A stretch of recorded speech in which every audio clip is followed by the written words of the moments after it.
Syedaralun beredar video di media sosial.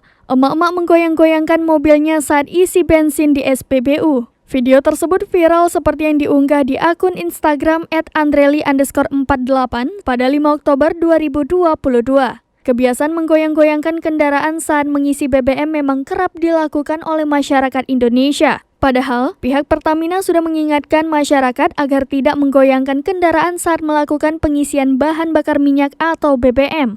Alih-alih bisa menampung lebih banyak bahan bakar, kebiasaan tersebut justru memiliki resiko kebakaran yang sangat tinggi. Media Communication Manager Pertamina Arya Dwi Paramita menyebut, kebiasaan menggoyang-goyangkan kendaraan saat mengisi bahan bakar tidak mendatangkan manfaat apapun.